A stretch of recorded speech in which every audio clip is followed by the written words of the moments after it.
Hello viewers, आज हम बात करेंगे यूरिनरी स्टोन डिजीज़ के बारे में, यानी पेशाब के रास्ते में कहीं अगर पथरी बन जाए उसके बारे में। तो देखिए, ये बीमारी बहुत ही कॉमन बीमारी है, ख़ासकर नॉर्थ इंडिया में, हिमालय के फुटहिल्स में। जैसे मैं उत्तराखंड में प्रैक्टिस करता हूँ, देहरादून में, तो ये स्टोन बेल्ट है। यहाँ पे स्टोन डिजीज़ बहुत कॉमन है। अगर आप चलते फिरते 10 लोगों का अल्ट्रासाउंड करें तो 2-3 को स्टोन डिजीज़ ज़रूर मिलती है। तो आखिर ये स्टोन बनते क्यों हैं? एक लॉजिकल बात हम करें तो यूरिन एक सोल्यूशन है जिसमें एक सॉलिड कंपोनेंट है और एक लिक्विड कंपोनेंट है। तो सॉलिड कंपोनेंट कई हैं, जिसमें कैल्शियम के कई सॉल्ट्स हैं, कैल्शियम ऑक्सलेट्स हैं के सॉल्ट्स हैं, मोनोहाइड्रेट हो या डाईहाइड्रेट हो। इसके अलावा यूरिक एसिड एक सॉल्ट हो सकता है। जो लिक्विड कंपोनेंट है वो पानी है। अगर ये सॉलिड कंपोनेंट बढ़ जाए या लिक्विड कंपोनेंट घट जाए तो यूरिन कॉन्सेंट्रेटेड हो जाएगा और प्रेसिपिटेशन होगा, जिससे स्टोन बन जाएगा। तो रीजंस कई हो सकते हैं, लेकिन जो कॉमन रीजंस हैं, एक तो ये कि ये जेनेटिक भी होता है। कई बार फैमिली में स्टोन डिजीज़ रन करती है। फिर ज्योग्राफिकल, कि भाई ये स्टोन बेल्ट है, यहाँ पे पानी जो है वो हार्ड वाटर है, तो कैल्शियम कंटेंट ज़्यादा है तो भी स्टोन बन रहा है। इसके अलावा इंडिविजुअल की प्रॉब्लम, जैसे कि आप पैदा हुए किसी कंजेनाइटल एब्नॉर्मलिटी के साथ, जैसे पेल्विक यूरेट्रिक जंक्शन ऑब्स्ट्रक्शन है, या पोस्टीरियर यूरेथ्रल वाल्व है, या हॉर्सशू किडनी है, तो इन कंडीशंस में जो है स्टोन फॉर्मेशन के चांसेस ज़्यादा होते हैं। या फिर जैसे हम बात कर रहे थे कि आपका अगर पानी का इंटेक बहुत कम है तो स्टोन के चांसेस काफ़ी होते हैं। कई बार इन्फेक्शन के बाद भी स्टोन बनने के चांसेस होते हैं, और कई बार स्टोन की वजह से भी इन्फेक्शन हो सकता है। कुछ लोगों में यूरिन में जो स्टोन फॉर्मेशन के इनहिबिटर्स हैं, यानी जिन चीज़ें प्रिवेंट करती हैं स्टोन फॉर्मेशन को, उनकी कमी होती है, या स्टोन फॉर्मेशन के प्रोमोटर्स की ज़्यादती होती है। तो इन सब रीजंस की वजह से स्टोन्स बन सकते हैं। अगर स्टोन होता है तो प्रेजेंटेशन सबको मालूम है, बहुत सीवियर पेन होता है। ऐसा पेन कि आपने जैसे पहले कभी बर्दाश्त नहीं किया हो, ऐसा दर्द। और वो शुरू होता है फ्लैंक से और लॉइन की तरफ जाता है, लॉइन से ग्रोइन की तरफ जाता है ना।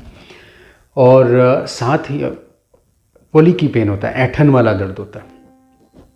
पेशाब में रंगत में चेंज आ सकती है, यानी ब्लड आ सकता है। पेशाब करने में दिक्कत आ सकती है, लगता है कि पेशाब लग रहा है मुझे लेकिन पास नहीं हो पा रहा है। कुछ लोगों को बुखार भी आ सकता है अगर साथ में यूरिनरी ट्रैक्ट इन्फेक्शन हो तो यूजुअली इस सीवियर पेन के साथ यूजुअली लोग पहुंचते हैं इमरजेंसी में, जिसमें इंजेक्शन लगाना पड़ता है। फिर जब आप अल्ट्रासाउंड कराते हैं तो पता चलता है कि भाई स्टोन है।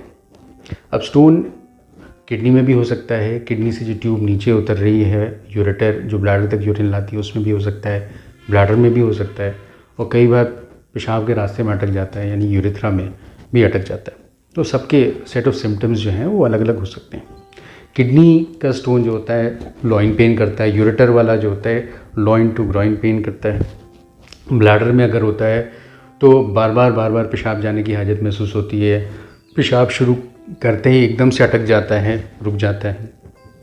स्ट्रैंग्यूरी होती है, यानी कि बहुत सीवियर आपको हाजत होती है पेशाब करने की, और टिप ऑफ द पीनिस पे दर्द महसूस होता है। और जब आप पेशाब करने जाते हैं तो ब्लड मिक्स यूरिन आता है, पेशाब में ब्लड आ सकता है, गंदगी आ सकती है।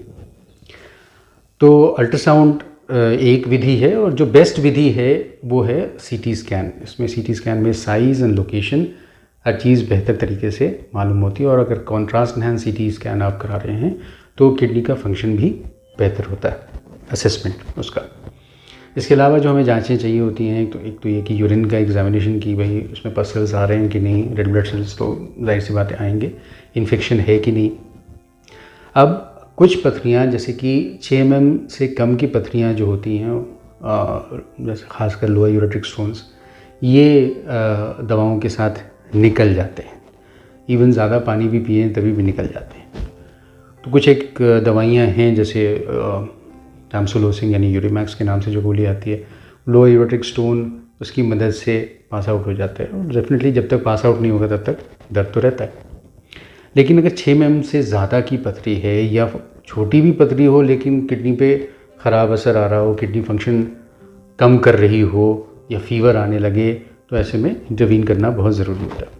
अगर स्टोन के रुकावट के साथ फीवर आ रहा है, यूरिनरी ट्रैक्ट इन्फेक्शन है, तो आमतौर पे स्टेंट प्लेसमेंट करना पड़ता है, जिससे जो ऑब्स्ट्रक्शन है वो बाईपास हो जाए और किडनी से जो यूरिन की निकासी है वो ठीक से होने लगे।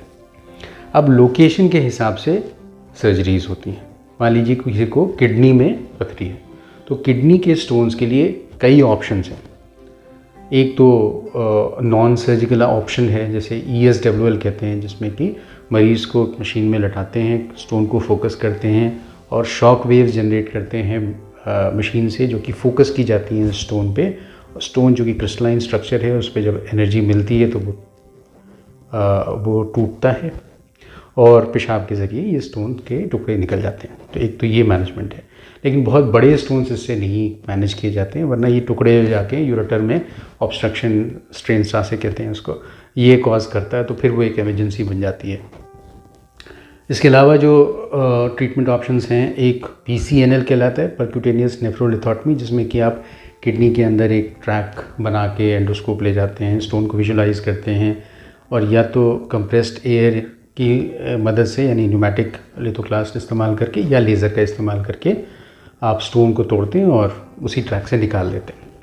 अब ये PCNL कन्वेंशनल भी हो सकता है, जिसमें ज़्यादा मोटा ट्रैक हो सकता है, और आजकल की डेट में मिनी PCNL या अल्ट्रा मिनी PCNL से किया जाता है, जिसमें जो ट्रैक हम बनाते हैं स्किन से लेके किडनी तक एंडोस्कोप ले जाने के लिए, वो बहुत ही पतला होता है, इतना पतला कि एक ही टाँगे की ज़रूरत होती है। ठीक है, तो इसके बाद यूजुअली एक स्टेंट डाला जाता है, जो 2 हफ्ते तक रखा जाता है। आजकल जो नई विधि आई है वो RIRS की है, रेट्रोग्रेड इंट्रारीनल सर्जरी, जिसमें हम पेशाब के रास्ते ये करते हैं।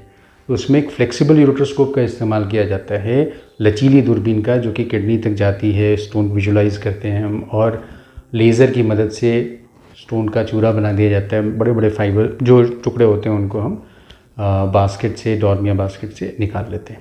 ठीक है, तो ये किडनी के स्टोन्स का मैनेजमेंट हुआ। यूरेट्रिक स्टोन्स को हम URS यानी यूरेट्रोरिनोस्कोपी की मदद से निकालते हैं, जिसमें एक सेमी रिजिड पतली दूरबीन यूरेट्रोस्कोप का इस्तेमाल करके स्टोन को विजुलाइज करके लेज़र की मदद से या न्यूमेटिक लिथोक्लास्ट की मदद से तोड़ के निकाला जाता है और स्टेंट डाला जाता है। ब्लैडर स्टोन्स अगर बहुत बड़े हों, बहुत सारे हों, बहुत हार्ड हों, तब ओपन सर्जरी करने की ज़रूरत पड़ती है, वरना ये भी पेशाब के रास्ते सर्जरी होती है इसकी, जिसको सिस्टोलिथोट्रिप्सी या सिस्टोलिथोलिपैक्सी कहते हैं। ये डिफरेंट फॉर्म्स ऑफ सर्जरीज़ हैं। अब इसमें क्या आदमी करे कि प्रिवेंशन हो, तो सबसे मेन चीज़ प्रिवेंशन का ये है कि आपके हाथ में इतना है कि आप लिक्विड इनटेक अच्छा रख सकते हैं। एटलीस्ट 3 लीटर्स लिक्विड इनटेक रखना है, पानी, दूध, जूस, सूप, दाल, ये सब मिला के 3 लीटर्स रखना है, ताकि एम्पल अमाउंट ऑफ यूरिन आपका बने। ठीक है, और कुछ ऑक्सलेट रिच डाइट्स को आपको प्रिवेंट करना है। अब ये मालूम है सबको कि भाई आप टमाटर खाने से होता है, तो ठीक है, बीज वाली चीज़ें आपने कम करनी, लेकिन बहुत से लोगों को चीज़ें नहीं मालूम होती कि काजू खाने से भी हो सकता है, ज़्यादा चाय लेने से, ज़्यादा कॉफ़ी लेने से भी, कोका कोला लेने से भी हो सकता है, नॉनवेज डाइट से भी हो सकता है। तो ये सब चीज़ें अपनी डाइट में कम करनी पड़ती हैं। फैट कम करना है, सॉल्ट कम करना है। ठीक है, तो इन अ नटशेल ये है। और उसके अलावा कुछ एजेंट्स भी हैं कि जिनमें मान लीजिए कोई रिकरेंट स्टोन फॉर्मर है, तो उसमें हम कुछ मेडिसिन दे सकते हैं।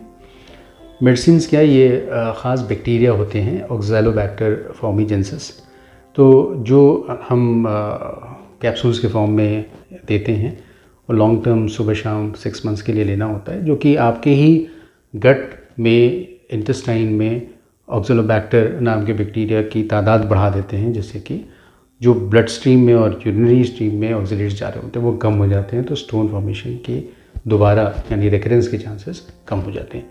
लेकिन ओवरऑल प्रॉब्लम स्टोन डिजीज़ के साथ रिकरेंस की है। आप एक सिरे से सारे स्टोन निकाल भी दें तो नेक्स्ट 10 ईयर्स में 50% तक रिकरेंस रेट है। तो thank you so much for patience.